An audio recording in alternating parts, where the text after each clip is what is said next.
Pasto Extraordinário. Oferecimento Corteva AgriScience. Olá, seja bem-vindo ao Pasto Extraordinário, realizado em parceria com a Corteva AgriScience, que agora está com o estúdio de cara nova.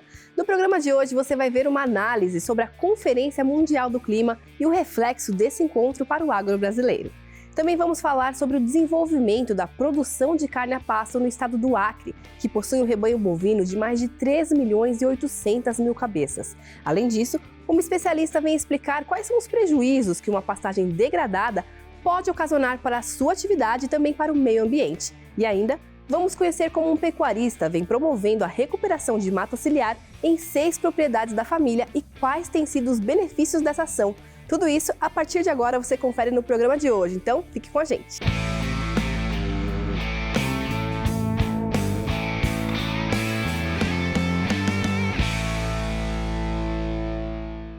Eu já quero começar o programa de hoje te lembrando que todo o conteúdo do Pasto Extraordinário está disponível em diferentes plataformas, aqui na TV, no nosso site e também nas redes sociais. Em todos esses canais você encontra muito conteúdo de qualidade, que além de te manter sempre atualizado, vai ajudar aí na lida do seu dia a dia. Então se conecte com a gente por meio desse QR Code que está aparecendo aqui na tela durante todo o programa. E falando em se manter muito bem informado, em novembro agora desse ano, aconteceu o mais importante encontro mundial para falar do alinhamento de questões ambientais do mundo, a COP27, Conferência das Nações Unidas sobre Mudanças Climáticas. E o agronegócio esteve entre as principais pautas de debate, com questões como, por exemplo, a segurança alimentar do planeta com processos produtivos sustentáveis. É sobre isso que eu converso agora com o Marcos Yancke, professor de agronegócio global do INSPER. Seja muito bem-vindo, obrigada por estar aqui com a gente. É um prazer estar com vocês nesse programa tão interessante que vocês fazem sobre a pecuária, enfim, sobre todas as perspectivas. Eu acho que o tema da COP é mais do que relevante, porque a pecuária é o maior usuário de terras do Brasil, né? 160 milhões de hectares de pastos, então interessa muito o tema da mudança do clima e as soluções que podem acontecer, principalmente nesse setor. O Brasil propôs aí a criação de um mercado de metano durante a COP. Eu queria que você falasse um pouquinho sobre isso e um pouquinho dos benefícios que os pecuaristas podem tirar desse provável mercado de créditos de metano. Então, justamente eu vejo a pecuária como a que mais pode se aproveitar da existência de um mercado de carbono robusto, tanto no mercado voluntário como no mercado regulado, que possa gerar créditos por redução de emissões. Por quê? Porque, primeiro, se a gente reduz a idade de abate dos animais, por exemplo, de 45 a 50 meses para 30 meses, que é o que já se faz hoje em bois que são abatidos, por exemplo, para o mercado chinês, né, que são até os 30 meses, se a gente consegue reduzir isso, a gente já tem aqueles 30% de redução que foram acordados pelo mundo na última COP, né?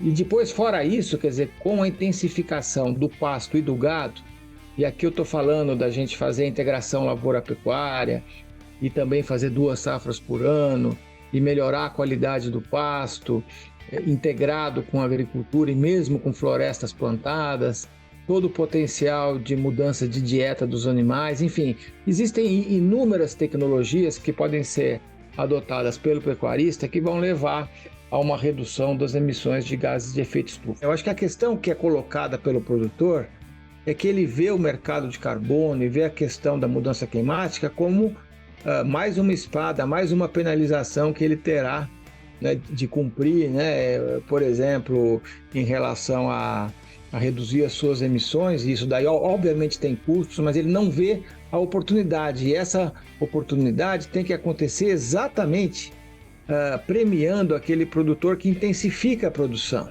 né, que reduz o risco de desmatamento, aumentando a produtividade, integrando pecuária e lavoura, melhorando o pasto, melhorando o gado, reduzindo a idade de abate, mudando a dieta dos animais. Quer dizer, tudo isso são tecnologias que deveriam levar a um diferencial de remuneração do produtor que consegue reduzir o carbono daquele que ainda trabalha com pastagens degradadas e com idade de abate longa, né, maior, certo? Então eu acho que é disso que se trata, exatamente fazer essa mudança na pecuária, e a pecuária é, de longe, o setor do agronegócio que tem mais potencial para aproveitar esse mundo da busca do baixo carbono, mas é preciso que isso seja reconhecido nas metodologias e no mercado. Com certeza, esse reconhecimento é muito importante, mas vale lembrar também que tudo que o pecuarista faz para reduzir as emissões de metano, né, tanto os aditivos quanto a intensificação de pastagens, tudo isso também acaba resultando em produtividade e, consequentemente, mais rentabilidade. Então, todo investimento também não é perdido, mesmo que não se tenha ainda, talvez, imediatamente, esse crédito de carbono, né? Nenhum projeto brasileiro ligado com integração lavoura-pecuária está recebendo créditos de carbono, né? Então, é óbvio que se isso acontecer, se isso gerar essa remuneração diferenciada, a gente vai conseguir intensificar e vai estar poupando o desmatamento futuro e, ao mesmo tempo, aumentando a produtividade do pasto, do gado e da agricultura integrada ao pasto. Perfeito. Marcos Bianchi, muito obrigada pela sua participação aqui com a gente. Agradeço muito por esse convite da Corteva e fico sempre à disposição de vocês para novas atividades aí em torno dessa questão das mudanças climáticas. Muito obrigado. Obrigada a você, com certeza a gente vai querer contar com a sua contribuição outras vezes. Marcos, um abraço. Muito obrigado. Bom, e para você aí de casa que quer saber mais informações sobre produção sustentável, acesse a plataforma S por meio desse QR Code que está aparecendo aqui na tela. O Acre vem avançando cada vez mais no cenário da pecuária nacional. O estado tem cerca de 83% da sua vegetação nativa preservada, de acordo com a Embrapa. A outra parte é basicamente lavoura e pastagem. E um dos diferenciais por lá é a fertilidade natural do solo, que se torna uma vantagem para a produção animal. Outro benefício para a produção pecuária na região é o curto período de seca em comparação com outras regiões do Brasil. São regimes de chuvas diferentes. Ficou curioso? Vamos saber agora um pouco mais sobre o desenvolvimento e crescimento da atividade pecuária no estado. Acompanhe.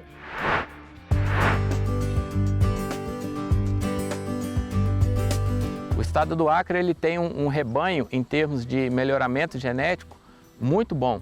Ele se destaca entre os rebanhos nacionais, estando realmente como um dos melhores do Brasil. Inclusive, a vinda de produtores de outro estado para comprar, por exemplo, bezerro aqui é bastante grande, né? E boa parte dessa atração de produtores de outras localidades é justamente essa qualidade. E isso se deve a muitos pioneiros que lá atrás começaram, por exemplo, a inseminação artificial, gerando esse gado de melhor qualidade. O valor bruto da produção agropecuária em 2020 do Acre foi cerca de 2 bilhões e 500 milhões de reais. E boa parte disso, cerca de 63%, ou seja, 1 bilhão e 500 milhões, vem da pecuária de corte, ou seja, é realmente a atividade mais expressiva da área agropecuária para o estado do Acre. Hoje o rebanho do Acre tem cerca de 4 milhões de cabeças, que estão distribuídos em cerca de 2 milhões e 200 mil hectares de pasto. Em relação à média nacional, o número de cabeças por hectare é maior, a gente estima aí entre 1,8, onde a média nacional é 1 a 1,2 cabeças por hectare, ou seja, nós já estamos acima da média, significa dizer que as nossas pastagens têm uma capacidade de suporte maior, isso devido a inúmeros fatores, inclusive uma fertilidade natural dos solos aqui do Acre, né? Mas a gente observa um crescimento significativo do rebanho ao longo dos últimos anos, talvez aí em torno de 5% ao ano, esse crescimento, mas a gente enxerga que tem o potencial para crescer ainda mais. O estado do Acre ele tem uma pluviosidade média de cerca de 2.000 milímetros por ano. Significa então que ele tem um período relativamente curto de seca, talvez 2 a 3 meses aí de déficit hídrico, ou seja, aquele período em que o pasto vai sentir um pouco a falta d'água. Somado a isso, aqui no Acre nós temos solos de excelente fertilidade natural. Isso traz uma grande vantagem para o produtor que quer produzir carne aqui, a pecuária de corte, porque nós vamos ter pastagens de boa qualidade ao longo de todo o ano, né? E se o produtor optar por introduzir tecnologias que são relativamente simples e muito bem difundidas, como um pastejo rotacionado, o uso de cerca elétrica, uma suplementação mineral adequada, o uso de um proteinado na hora certa, ele consegue ter altíssimas produtividades ao longo do ano todo. E aí a gente aqui consegue evitar de maneira mais fácil, né, aquele boi sanfona, onde ele ganha peso no período das águas e no período da seca ele vai emagrecer. Aqui não, a gente consegue ter uma boa produtividade o ano todo. A pecuária no estado do Acre é a atividade mais importante, seguido da plantação de mandioca, que tem uma cultura de fazer farinha. Mas hoje a pecuária ainda é a região mais importante. Apesar da entrada de soja, milho na nossa região, o grande volume de negócios e o que impulsiona a economia local é a pecuária. O Brasil é um país de dimensões continentais. O Acre é a região mais oeste, é o ponto mais oeste do Brasil, distante dos grandes centros. Então, para você ter um retorno da atividade, você tem que investir em tecnologia. E o que eu percebo no pecuarista do Acre? Ele aproveita a natureza, que foi generosa com eles com a questão de pluviosidade, chuva, por causa do clima equatorial, e investe em tecnologia, investe em adubação, investe em pastagem. Ele vê o pasto como uma cultura, não vê como simplesmente uma coisa que nasce lá. Ele investe realmente na pecuária e vê o gado como uma colheita. Investe em genética. Então, assim, para você precisa, como essa distância é longa, a arroba geralmente aqui é mais baixa que os grandes centros, você precisa investir em tecnologia para obter retorno financeiro satisfatório. O rebanho do Acre é o terceiro maior especializado em carne do Brasil e a qualidade do rebanho está entre as melhores. O Acre, você pode ver assim, em um cenário nacional, o Acre é referência em preservação. Então aqui existe o boi verde de verdade. O Acre é um dos estados mais preservados do Brasil. Então, assim, o gado aqui, a abertura, ela não é tão agressiva e o pecuarista tem que focar na área já aberta e fazer produzir mais. Por isso, a adesão, mais um motivo de adesão de tecnologia. Então, a gente tem que produzir mais em áreas que já são abertas. E isso aí faz com que a nossa pecuária seja sustentável. O pecuarista daqui tem compromisso, é uma coisa cultural. Passa de pai para filho, vai passar para neto e isso aí vai continuar a vida toda. Eles não querem que a atividade acabe e também querem preservar para as futuras gerações. Gente, deu para perceber que a adoção de tecnologias faz toda a diferença para agregar valor à produção. Agora nós vamos para um rápido intervalo e na volta você vai ver uma técnica que melhora a produtividade, traz benefícios para o meio ambiente e ainda diversifica as opções de renda para o produtor. Até já!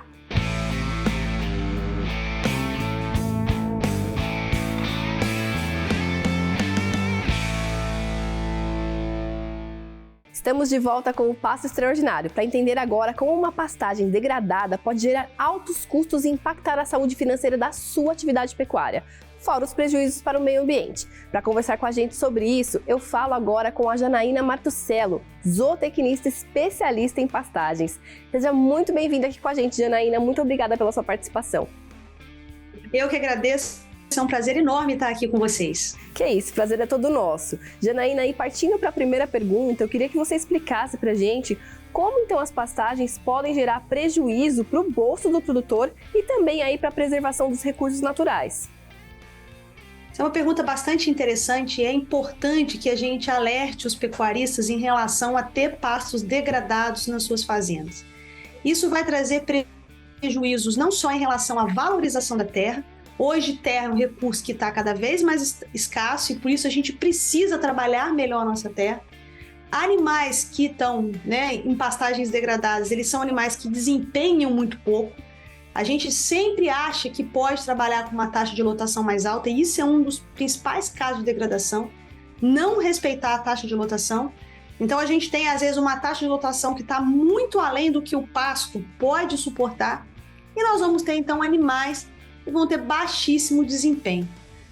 Além disso, nós vamos ter problemas sérios com conservação de nascentes. Então, é muito importante que a gente recupere essas áreas degradadas para que a gente possa ter animais com melhor performance e para que a gente consiga ter uma pecuária sustentável, social, econômica e ambientalmente. Tá certo, é esse tripé da sustentabilidade que a gente busca, né, Janaína? E aí deixa eu te perguntar uma outra coisa. Para quem já está aí com os pastos degradados, mas quer investir na fertilidade do solo, ele pode fazer isso, fazer essa manutenção e continuar produzindo carne, ou ele precisa necessariamente esperar a reforma?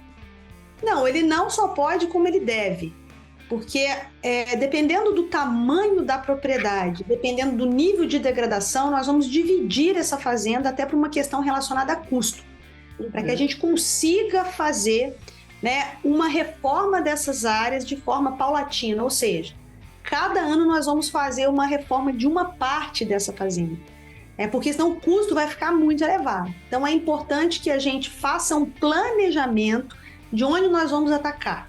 E uma dica interessante é que a gente comece com as áreas menos degradadas, porque elas vão exigir, né, que a gente gaste menos no primeiro momento e o retorno então vai ser mais rápido para que a gente consiga aliviar um pouquinho e conseguir partir para outras áreas. Então é fundamental que a gente faça um planejamento de como vai ser feita essa reforma para que a gente consiga então encaixar os animais que estão na fazenda nesse projeto. A gente não consegue fazer de uma hora para outra.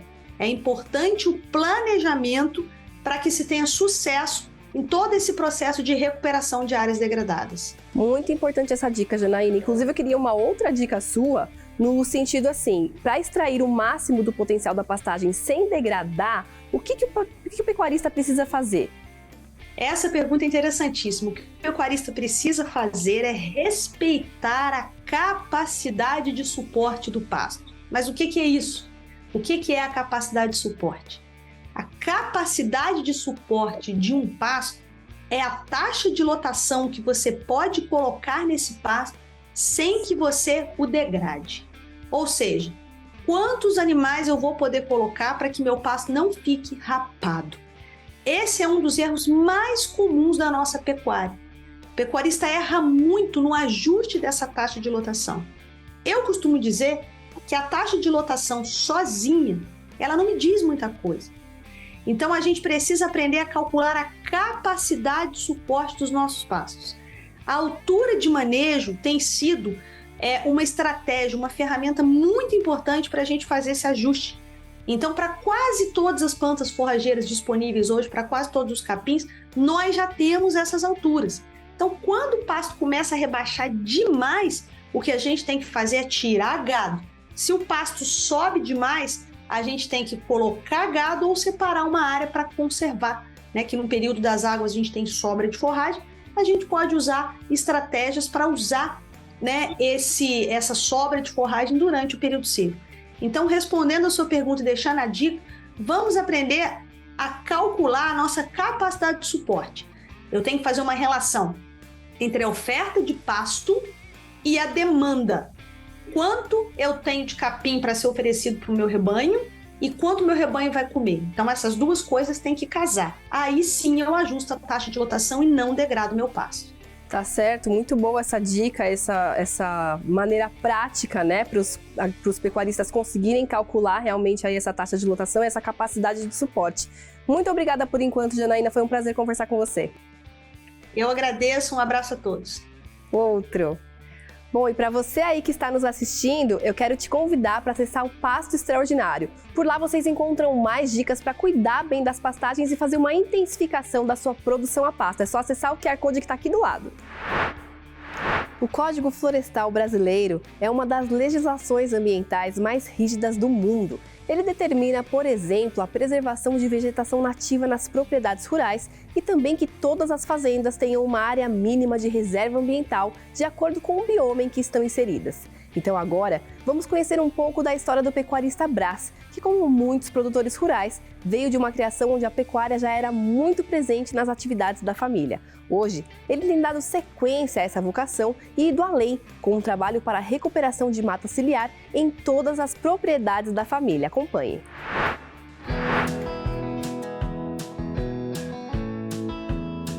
Estamos na região aqui de Capixaba. A gente vem da família já de pecuaristas há muitos anos já, pelo seu Brás, Dona Gertrude, são meus avós. E hoje nós estamos na sequência, né, com o seu Gilberto, Dona Estela, que são meus pais. Hoje na família nós temos 6 propriedades. Nós estamos aqui na Santa Gertrudes. Ela tem média de 2.200, 2.300 hectares. De pastagem nós temos dela de 1.100 e pouquinho de pastagem. Nós trabalhamos hoje com cria, recria e engorda.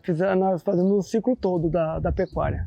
Quando a gente começou a mexer, né, antigamente, eu não estava nem aqui ainda, mas quando eles começaram a mexer, o que eles queriam fazer era pastagem. Então, o que tinha que fazer? Tirar mata e colocar semente e capim. E não tinha essa preocupação com mata, não tinha limite que hoje em dia tem de 30 metros da beira do açude, da beira da água, para você começar a mexer. Então, o que a gente fazia? Tirava tudo, deixava a água para o gado beber e não tinha preocupação com se ia ficar mata, se no ano seguinte ia ter aquele mesmo quantitativo de água, se ia ter algum prejuízo de água naquele açude, naquela represa, naquela fonte. Então, aí, com o passar dos anos, nós fomos vendo que foi diminuindo. E aí surgiu a preocupação. Se você tem água e se você não cuida, ela acaba. E, na verdade, a gente faz uma recuperação, né? A gente cerca, faz a replantação, faz o reflorestamento. Aí depois que a árvore chega de um tamanho que o gado não coma mais ela, a gente tira a cerca e vira pastagem, mas com sombra, com todo um reflorestamento envolvido na recuperação, na verdade, né? Não fazemos só aqui na reflorestamento, nós fazemos em todas as fazendas, todas as 6 é feito. A muda sai daqui e vai para lá e tem a equipe de lá da própria fazenda que faz esse processo, que é roçar, plantar e coroar todas elas. Nosso viveiro aqui tem mais de 5 anos já, que a gente faz e muda e faz reflorestamento nas fazendas. As mudas de quase todas as mudas que faz reflorestamento na fazenda saem daqui. Na verdade, o interesse surgiu da preocupação com o meio ambiente. Eu não, tipo assim, tirar tudo e não devolver nada é complicado, que meu pai me ensinou uma coisa que se você só tira e se você não coloca nada, uma hora acaba. Então a gente viu a necessidade de estar não só tirando, mas cuidando também. Aí isso aí surgiu com a minha avó, que passou para minha mãe, que hoje é ela que toma conta da parte do viveiro. E a gente aprende a gostar também. E fazer muda e dá um trabalho. Trabalho dá bastante. Mas é gratificante. Você ir lá no canto que não tinha nada, não tinha uma árvore lá. Você chega lá, você chupa uma manga, você come uma amora, tem uma sombra, entendeu? Então é gratificante. Você vê o resultado depois de 4, 5 anos que você foi lá, fez o serviço, volta lá todo ano e daqui a um tempo tem uma mini floresta.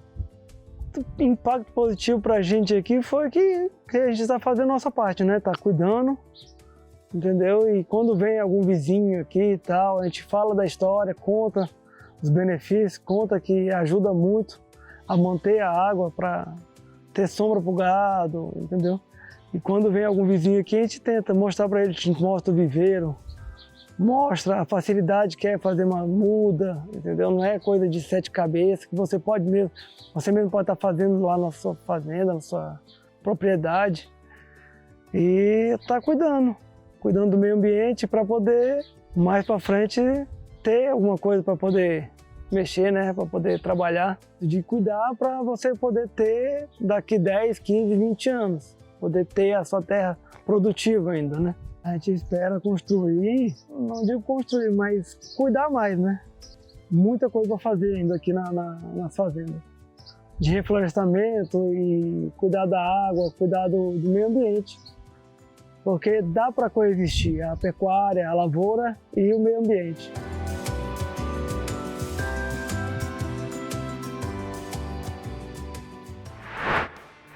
Muito importante essa conscientização. Parabéns, Brás, e a todos os envolvidos nessa iniciativa aí na Fazenda, com o objetivo de devolver para a natureza o que ela nos proporciona e contribuindo principalmente para a qualidade de vida das gerações futuras. Você, produtor, produtora, refloresta hoje para no futuro continuar trabalhando com o que mais ama e melhor ainda, cuidando do planeta que é de todos nós. Bom, e se você quer saber mais informações sobre ações de sustentabilidade na pecuária nacional, a plataforma S da Corteva AgriScience tem muita informação. Para acessar, basta utilizar o QR Code que está aqui embaixo. Com esse código, você também se conecta com a gente pelas redes sociais do Pasto Extraordinário para ficar por dentro das informações mais relevantes do setor. É isso, pessoal. Por hoje é só. Muito obrigada pela sua companhia mais uma vez e eu te espero no próximo programa. Tchau, tchau!